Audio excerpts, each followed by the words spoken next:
Welcome to Make Your Own Fun. I'm here with Pushcart Prize nominee Kayla Marie Williams, and she's also an awesome Yeah. DJ.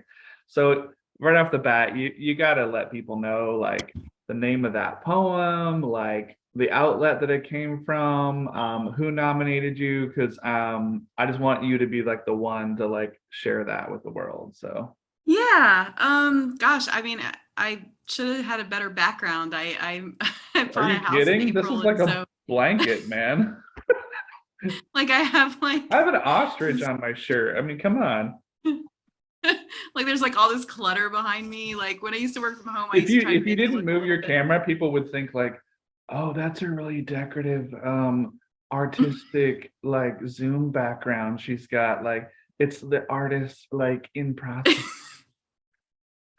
right? Like so many people have like their background, but it's like yours, but it's like a deep focus and they just fuzz it out.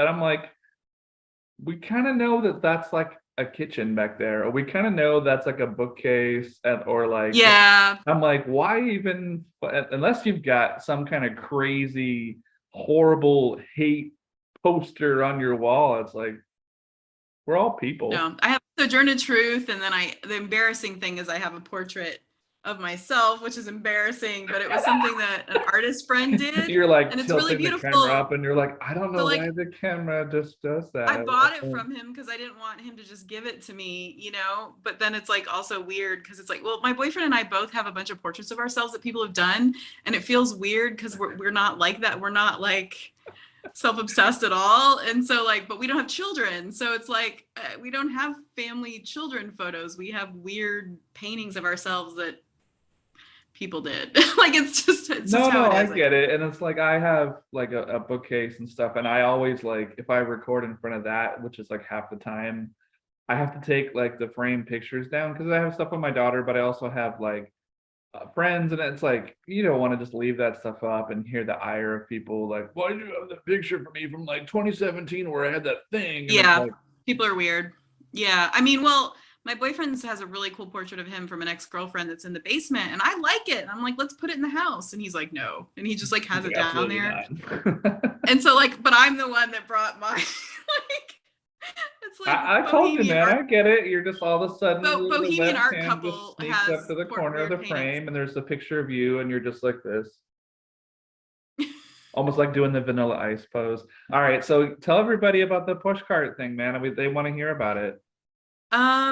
So I'm like still in shock about it, to be honest. Like it kind of doesn't Fresh, feel it's real. fresh. It kind of doesn't feel real. I mean, it's something that I wanted in grad school, okay? And so like I'm 46 now, and I got out of Join the grad school club. in 20 when I was 27. So it's like, 19 years later, but to be honest with you, I can't complain because it's not like I tried. Like I was not like I got way late in my Nobody life. just Like I calls got their out of, poem like this is the push cart poem. Nobody does that. well, Nobody just I guess calls their poem that. I guess what I'm saying, but what I'm saying is I had a lot of writer friends that like when we got out of grad school, they were really pursuing that kind of stuff. And I wasn't because I have a lot of insecurity, so which I'm still working through in my 40s. But this was a poem that I wrote when I was feeling pretty low. I mean, it was the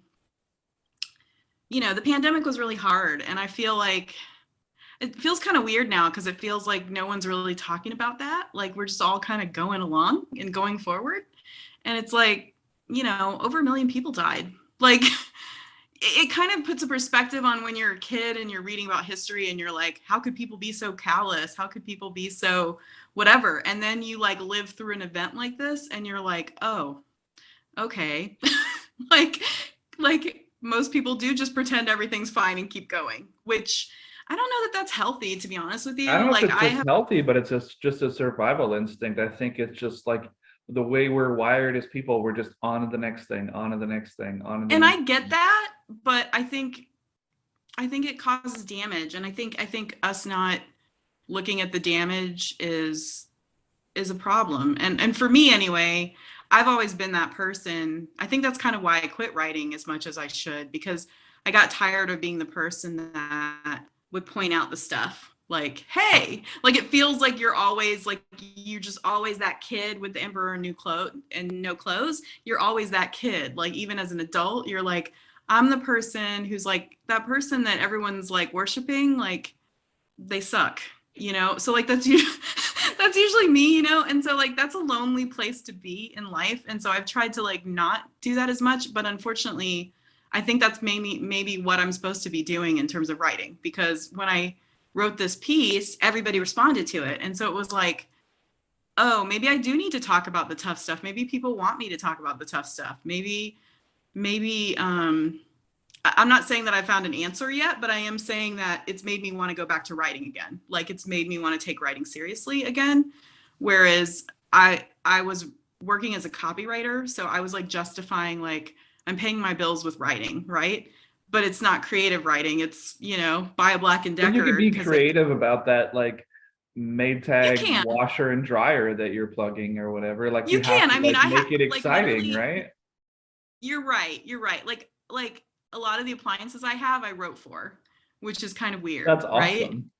That's actually Like it's awesome. like my coffee maker, like I wrote the copy for it, you know?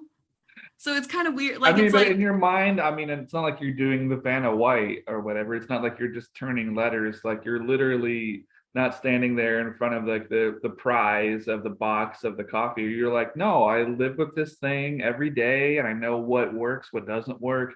Maybe little small fixes if it goes haywire, or like how much coffee to put into it, how much water, like 'cause sometimes people are like, dude, I just want my one cup. It's like 6:30 in the morning and I can't feel my face. Like, is this thing gonna be reliable? You know what I mean? well, my boyfriend manages a folk musician and she's kind of up and coming. And so like when you're a writer and you hang out with musicians, you just realize like you're not the cool one. Like they're the cool one. And so like I went to like some music festival with him and I was talking to some bassist and he's like, well, what do you do for a living? And I was like, and at the time, I'm not doing that now, but at the time I was writing for like different appliances, right? And I was like, well, I'm a copywriter, I wrote. And he's like, oh, I always wondered about like the people that do that. But it was like the way he said it was kind of weird. And I was like, Dismissive, right? yeah, it was kind of dismissive. And I mean, like, whatever, I'm gonna be a jerk, but my boyfriend's a better bassist than he is. But anyway, I was just kind of like, I was kind of like, man, that's kind of cold, right? But then, but then there were other musicians who were like, what? You bought a house? You bought a car? Wow. Like, let's all go live with her, you know? And it's like, I Right, can't because their house all the lifestyle is just musicians. transient. So it's like, it's one of those things where it's like perspective, you know? But it was a feeling where I was like, am I not a real writer because I'm doing this to pay my bills versus like writing a novel about a murder or something? But it's like, I guess I just wasn't, I don't know, like it's taken me a while to kind of feel confident in that creative space again, you know? And like, and so I wrote this poem, Inflation. I wrote it when I was living in the apartment that we were living in, and things were getting really bad in our neighborhood, like really bad during COVID. And like, let me put it this way, like, so I don't want to talk bad about these people. I don't know. But anyway, You don't have to if you don't want to. yeah, like, but let me just tell you that there was just a lot of like, you know, drug activity and shit going on where people were moving off our street. Like people were just leaving and stuff. And And this is like in my Toledo, right? yeah, and like and I didn't financially have the means to do it, right? Right. And so I'm like, I felt like I was stuck there.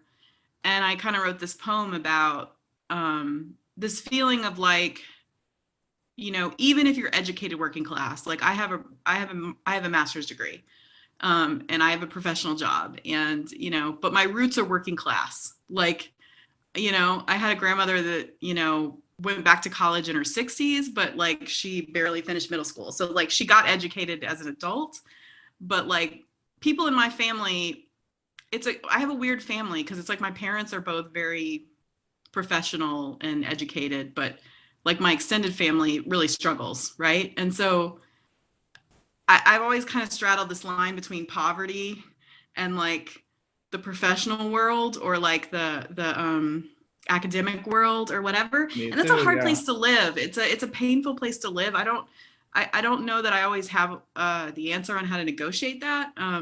But it doesn't go away. Like you can keep going forward and get your degrees and do your thing, right? But like it's still, your roots are still hard scrabble. Like it's still part of you. And during that time, like when I wrote this poem, it was just this feeling of like, you know, when they talk about inflation and they talk about what's happening, it always affects poor people the most, right? It always affects people struggling. And it was this feel, I kind of felt this shame of like, you know, I have this graduate degree, like, you know, I have all these things that people in my family don't have. I have like I've had these opportunities that people in my family haven't had. And I can't seem to cash the check, you know, I can't seem to like get over the line, you know? And so, you know, that's kind of what I wrote that poem about, was just kind of that pain of that. And like also just the pain of like my mother being a really extremely smart person and her whole life, like pushing and pushing just with her brain, you know? And like, but it doesn't always come out the way you want it, you know? Like it's still, if you don't come from money, it's fucking hard. Like, I'm just going to say that. I hope I can say If effing, I can say but it's whatever you hard. want, as It's long as it's hard in not this hateful or country. anything, you can say whatever you want.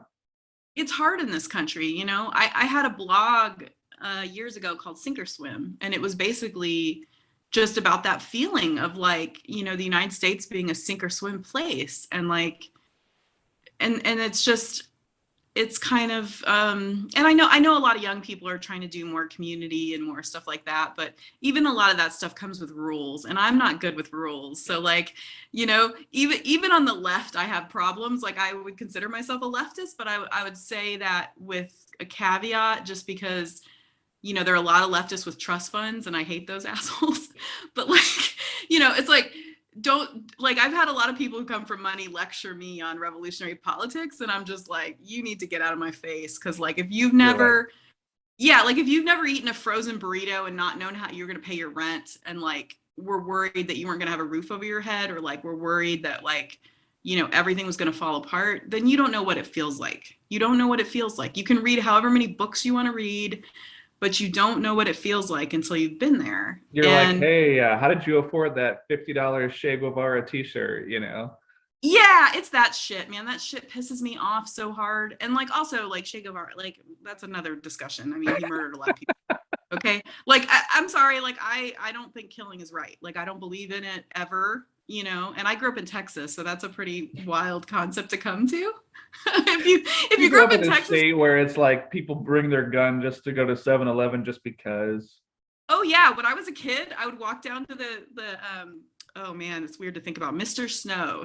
So I lived in the I grew up in the inner city, and I would go down to Mr. Stowe's corner store, and he had like Kiss posters everywhere.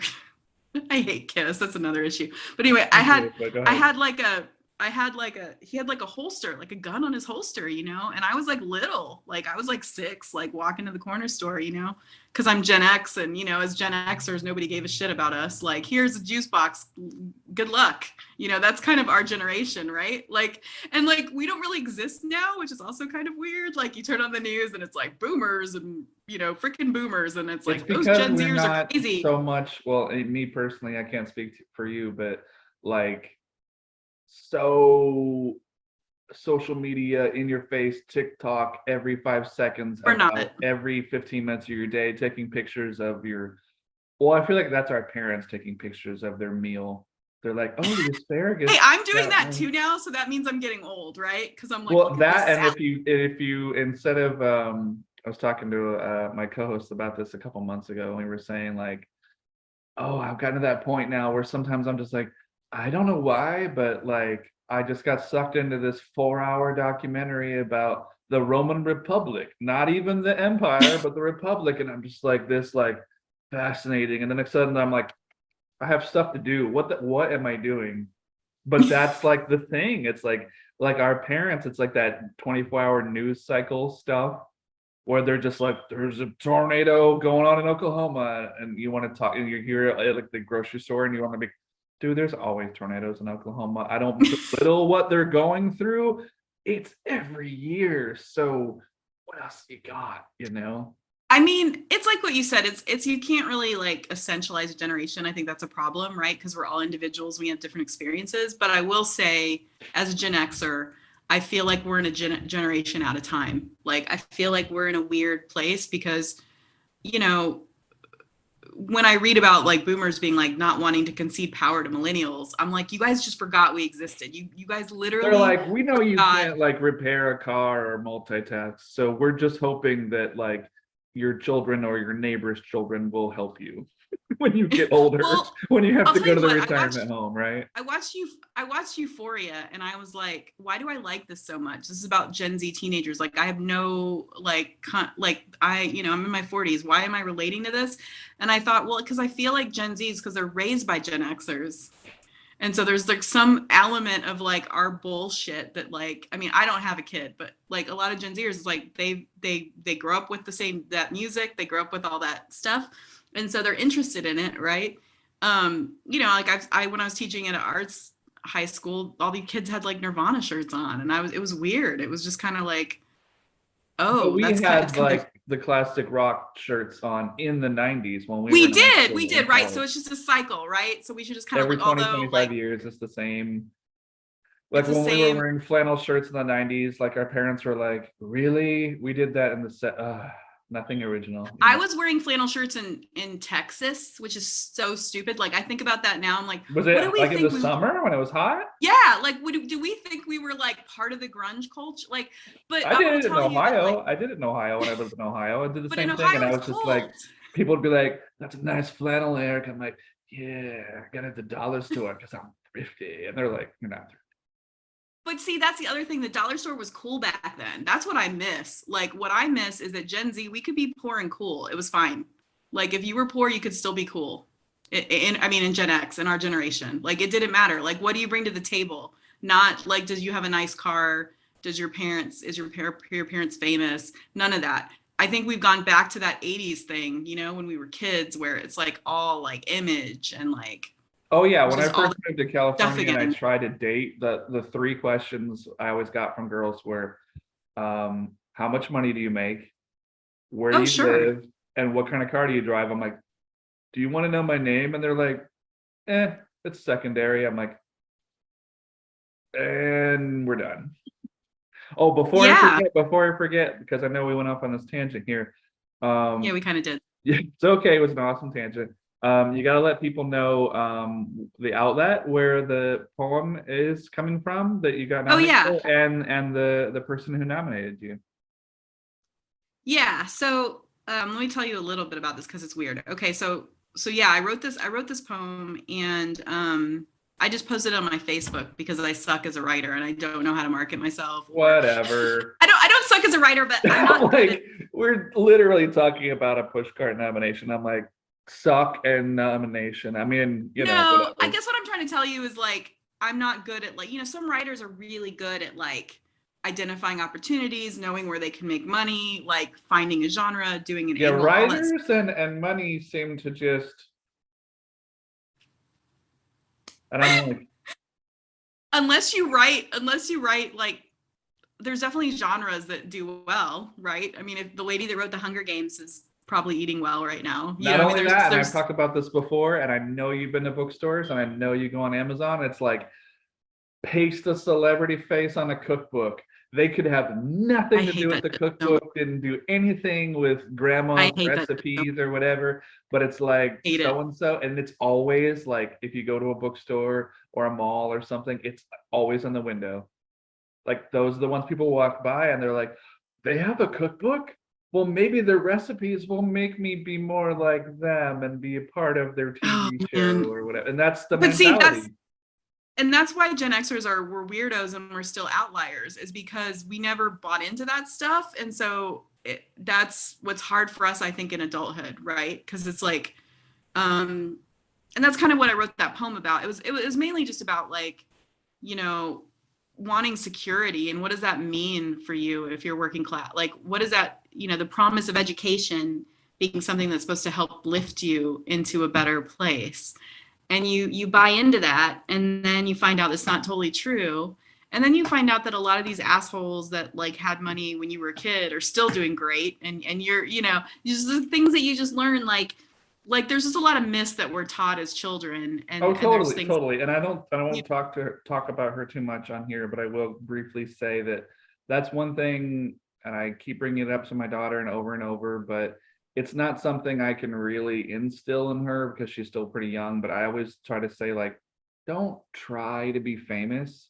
Try to be good at something. Help people, try to be good at something. Like, that's really healthy. yeah, I have like a book of funny short stories coming out in the spring, but I don't expect it to sell millions of copies. I mean, yay if it did or whatever, but it's That's a like good if attitude. somebody can flip through there and like find a funny thing and then they're just like, oh man, because they're on a plane or a train or whatever, or they're stuck at work on a third shift crappy job and they're just sitting around waiting for time to run out and Yeah, they've got like an hour to kill and they're like, fuck my life. But they're like, they've got the little for that thing with my couple stupid minutes. ass face on it. And they're Yeah, just I and see they're where you're just coming like, from. holy cow, this asshole's got it worse than me. This character in this story, like, holy shit. And they're This just like, asshole oh, has it oh, worse oh, than you me. know, and I'm like, This asshole has it worse than me. well, like, you I know think what I you should mean? write Like, something about you remember California dating. the Ziggy cartoons, the bald Oh, guy, Zippy. and the rain Yeah. cloud would just follow him, and I'm always like, that motherfucker's got it worse than me. I don't I get mean, followed around honestly, by a rain cloud, so I'm like, you know, there's always that one person where it's like, what's that philosophy like? Oh, I still have half a nose or whatever. If you get your nose cut off, I'm like, well, I've still got half a nose. I think that's a healthy philosophy. I mean, I'm sorry to get off on another tangent. So the poem is called Inflation. It was on Alchema Poetica, which is spelled, I might have to send you the spelling for that. But Alchemy Poetica, and it was Marie C. Van is the editor, and I posted on Facebook, and she was like, "Can you send this to me? I want to publish it." And I was like, what? So that's what I mean by like I should have been sending poems to journals and doing Or the writer dance submittable.com of or duotrope or anything. I was just saying, like, Marie is also the one yeah. who's editing my storybook, and she's going to put that out through her Sybaritic Press. So she's awesome. She's awesome. Like, is she just like saving all our lives, or what's going on? Like, I Pretty sent her a much. And she message. works a full-time job too. So it's like we're all How did out they there do like all this? hustling Okay, and then that's I'm gonna amazing. plug, I mean, I'm not gonna plug the name of the place, but I don't know about you, but like the last 2 years for me, just financially, have been a nightmare. I just started working full-time again like 2 months ago. So I'm gonna say mine have been a nightmare too, but I'm not gonna be an asshole because I will say they've been a nightmare, but I'm in a better place economically than I've ever been. But what I went through to get to that is rough. I mean, it took a toll, I guess is what I'm trying to say. Like, because between 2019 and now, I worked on my own as a freelancer, and then I took another job, and then that company started kind of having issues in terms of like layoffs and stuff, and I knew that they were coming for the department I was in. So I jumped ship from that and went to another copywriting job, and I had a boss who was extremely abusive, really bad. And I had to come to terms with, this is what I mean about the working class stuff, is I had to come to terms with, I'm making more money than I've ever made in my life, but I feel miserable. And this person treats me like I'm his maid. I mean, it was bad. And I was like, so what do I do? Right? Like I'm finally in a place in my career where I'm like great financially. I bought a house. I bought a hybrid car. Like everything was like, going up economically, but in terms of like how I was feeling about myself and the way what I was allowing in order to make this paycheck, like what I was allowing this person to say to me in order to pay all these bills was terrible. And I had like a come to I don't want to offend any religious people because I'm not really religious, but what you would call a come to Jesus moment where it was just like, I got to make a choice, right? Like and my boyfriend was even like, just quit, like we'll be fine. But he's younger than me. He's a millennial and has a lot more hope than I do. I'm a definite Gen Xer. I'm like, everybody's, life is hard, right? Like, And so like Well, and I'm it's like like, if you have, not to cut you off there, but it's like if you have that partner in crime and you guys live together and you can spread the money around, and like if you somebody can kind of carry you for a couple months until you get that like better job or whatever, like that's so great. You know, for well, me, that's it's the like, thing is like go ahead. I can't really because he's managing folk artists. Like we're not, both of us are like art people, bohemian people. So it's like, yeah, he would want to help if he could, right? But it's not like, I mean, he can only help so much, right? So in terms of like one of us carrying the other, like not really. Like we can work well together, but like it's hard.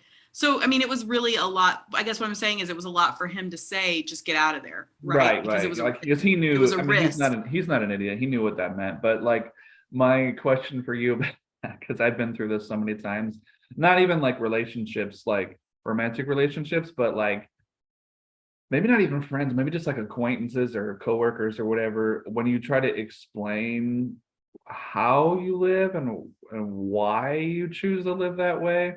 Like there's so many times when people are like, why don't you have this thing that 90% of the world does? Or why don't you go do these things that 90%? I'm like, yeah, man, like I just got rid of most of my streaming services. And people are like, what? And I'm like, yeah, because I That's probably smart. yeah, I mean, remember the days we used to bitch about how much cable costs, and now we're like, oh my God, all the streaming services together are more than cable. But it's just like at the end of the day, like I keep every couple months I keep having this thing where I come back and I say, did I move to California to watch TV or did I come out here to make stuff? And I definitely came out here to make stuff, make short films, write books, work on stuff with people. And I know you're kind of the same way. It's like you reach a certain age too, where and this is scary, sad, but you're like, I'm past the middle, man. Like if I'm gonna make stuff that people are gonna remember, it's gonna probably be in the next 10 or 15 years, and then that's it. Like physical comedy hijinks, I've hurt myself a few times, but it's just like I put this short film up on online for friends and family over Thanksgiving weekend, and like there's some stupid shit that we did. Like, cause I had friends in Ohio like filming themselves with Zoom and cell phones. Me like beating myself up in a car, pretending there's this invisible phantom or whatever, and just the neighbors are like, "The fuck are you doing?" But it's just it's like, come on, man. I'm not doing this stuff to make money. It's just like I'm having fun with friends and we're making something. Well, and that's I think the thing we were talking about Gen X. That's the thing I miss. I mean, I mean, part of why, like I said, I could do better was because I'm not in California, and I was in California for grad school, and I left California because economically I just couldn't do it, and I can't do it. I'm um, kind of like failing my way through this. but honestly, Fumbling. like that's brave of you. I mean, for me, it was just like, if I ever like so like when I wrote this poem, it was this feeling of like things were never going to get better, right? And then they got better. I like I said, I bought a house. I got a hybrid car, which makes me feel better about driving as much, like so I did things that I like tried to like construct a life that was sort of middle class or kind of, or I don't, but at the same time I was struggling with like what you said, which is like I'm not writing, I'm not doing things that I love or that mean something to me in that way. And so I think Marie recognizing or saying that this poem is really good and it means something to people made me feel like, oh, I need to go back to that and I need to figure out how to do it without losing my shirt. And so I can't tell you that I've figured it out yet, but I feel like I'm getting closer to that. Because I got another job recently where I'm managing content and it's calm enough that I can have some space to breathe. The thing I was running into working on creative teams, and I know a lot of graphic designers face this, and people that, like you say, they want to make art, they want to make things and their vision, but they're working 40, 60 hours a week trying to keep their head above water on creative teams. And then you're making all this creative stuff for companies and people that you don't own it, right? You're selling your creativity to survive. To the And lowest bidder yeah, I mean, hopefully to sometimes. the highest one. In my case, I had a high bidder, but they the price I had to pay was to be treated terribly. And it was Yeah. like, am I willing to pay that price? And it was like, no, I'm not. But it's really scary to say that. And then, I mean, like I said, I feel like Ding. sorry, No, I'm mine making does that too. I'm making a living now, but it's not where I was. You know what I mean? Like I was really close to like doing better than ever. And but I couldn't do it At if it what meant, cost, right? Yeah, yeah, I couldn't do it if it meant selling who I am as a person. right. No, I totally And get that. so in a Um, way I'm proud of myself for that, but it's a tough choice. And I also think when I was talking about Gen X, I think it's for some reason our generation really stresses over that choice more than other generations. Like if you watch a documentary, I watched a documentary about like younger millennials. This was years ago, and they were asking people, "Do you know what selling out means?" And for our generation, that was a big deal. Like it was like that you're band not going to sold put your out, song in an ad or that director sold out, that blah blah blah. Like millennials and Gen Z are like, how do I become a brand? how do I get They're my selling out. my palette of ocean spray through TikTok? And Um, honestly, I don't criticize that. I don't I think they're trying to survive. I'm not like one of those, I'm not an older asshole who's like kids today. Like I'm not like that, you know? oh my I God, mean, if you put out a book called that, I would buy it tomorrow. Older kids asshole. today. If you No, put I out a mean like book of anything, yeah, go ahead. I, I'm just saying like I really like everybody's got to survive. It's like what you said. We've got to survive, right? Like that's part of a human thing, right? So, yeah, if that I mean the ocean spray guy, I love that guy. Can we just talk about how great that guy is? I mean, just on a skateboard singing Fleetwood Mac, I'm pretty sure he's our generation. I'm pretty sure he's older than us. He's probably like 50. Like and he's got all the ocean spray and That he he could got to be on ever want. Reservation Dogs. I love that guy. He's a hero to me. But like but he didn't really, when you think about it, the way he used TikTok was actually kind of Gen X. It was not, he wasn't No, it was selling just a thing. anything. He was just doing his thing, and I don't want He to cut wasn't you trying off, to be but we cool. literally only have like 6 minutes left, and I didn't get Oh, to talk sorry. about any of your DJ stuff. But I did Oh, have this sorry. question, and it's not sort of because I know you're a DJ, but you like all different kinds of music, and we both have a predilection and affinity for Led Zeppelin. So I've been thinking about a Led Zeppelin question that I could ask you that's not so Okay. much about one of their songs. So I was like, okay, so we're almost to the winter months, right? So I was like, if you had to pick four different Led Zeppelin albums and each one represented a season, which ones would you pick for which season? I kind of That's have really mine, but I kind of want to hear yours first. that's really hard. Really? Okay, I'm embarrassed to tell you that I don't listen to them as much anymore. No, I know, but I just thought, it'd be kind of fun. It's a fun Yeah. question. It's not like you know, Um the world seasons. doesn't. Go ahead. Seasons. Do you want me to give you my four and that'll help you like jog your memory? Yes, please do. Okay, so And I'm then I'll thinking for summer, I gotta go with Houses of the Holy. It's got okay. like, the cover artwork is like orange. It reminds me of like warm weather, and it's got funk dance songs. It's got reggae, like reggae stuff. It reminds me of summer. For winter, I would gotta go with Presents because it just sounds like four guys in a cold room being angry. You picked Presence as one of the albums that For you're a real winter, Led Zeppelin. You're a real Led Zeppelin fan. You're the real well, I'm deal. just so tired of the first four, so I mean, I'll pick some of those. But for No, fall, that's I'd go respect. the first album, because it's got a lot of pretty cool acoustic stuff, like "Babe, I'm Gonna Leave You," stuff like that. And I kind of picture like driving on a fall day with lots of like leaves on the ground. And then what's left? Spring, I guess. I guess In Through the Outdoor. In Through the Outdoor is like jaunty.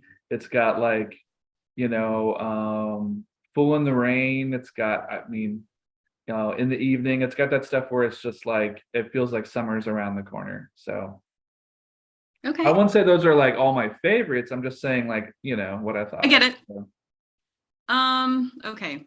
I gotta go back to high school and think. Sorry, I'm so old. And I'm also sorry I went off on Gen X tangents. It's just one of those things where I feel like I just want to talk about our generation because I feel like we lost so many people and it's no like worries. talking about this generation, because people don't, is important to me. I think Houses of the Holy for spring for me, actually, because it feels like that. It feels like some weird pagan birth ritual. I don't. I mean, I get like real, like I like that album, but yeah, the cover art's kind of like, I don't, You're like, you what know, is happening with these naked little children and the little wicker rock manny. Like crawling up to like a guy at the top holding a guitar? What's up with that, Jimmy Page? it's a little, yeah. Well, I mean, yeah, I have issues with Yeah, we him. won't That's go kind into of why that I Alistair them in Crowley here. stuff, but But yeah. So I'd say that one. Summer, I would say the first one, just because it's loud and you know.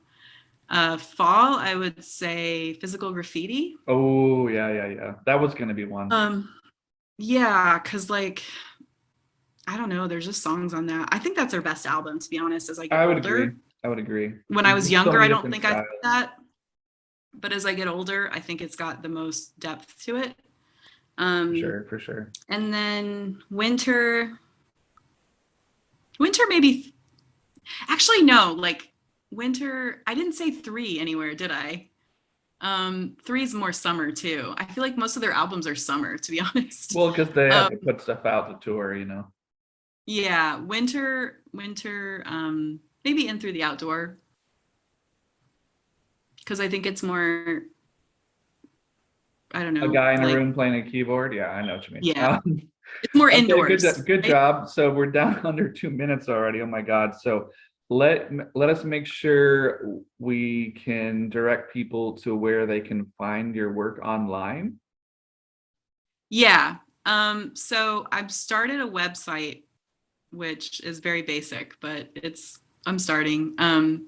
It's got my Radio Alchemy recordings on it, and it's also got like some poems. I still need to put this poem on there, the one that got nominated. And again, I just want to say shout out to Marie, because I think she's curating an underground, which you don't see a lot anymore. And so I think, and honestly, I'll say this: she's made me feel like I can do this again. Awesome. So you got to say the name of the website. Oh, KaylaDreams.com. It's Okay. real easy. I'm like, we're down to like a minute. I'm like, you gotta say where they can find you. Sorry, I it's know, it Kayla goes so fast, man. 40 minutes, you know. Yeah, it's KaylaDreams.com, and I've got some stuff up there. But yeah, this Pushcart Prize is a huge deal. It's weird to be nominated for something you wanted when you were younger, and now you're middle age, and you're kind of like, really? Okay, cool. So like, that happened. All right, check Yeah, that out. it doesn't feel real. It doesn't feel real, to be honest with you. But you deserve it. You're awesome. And I just wanted to say thank you so much for being on the show. I know it goes so fast, but I'll put a fun little intro and a funny little video in your credits, because that's how I know people stick around to see where I put like if you wanted to learn more about Kayla Williams, here's her website. I'm like, oh, so you watched the funny video at the end, so you did see her website stuff. So that's how I know people get to see your stuff. So whew, okay. That's Thank really you kind of you. I'm sorry we had so many Zoom issues. I'm sorry about that. It's life. Well, have a great rest of your Sunday and nothing but the best. And congratulations again, man. It's so awesome.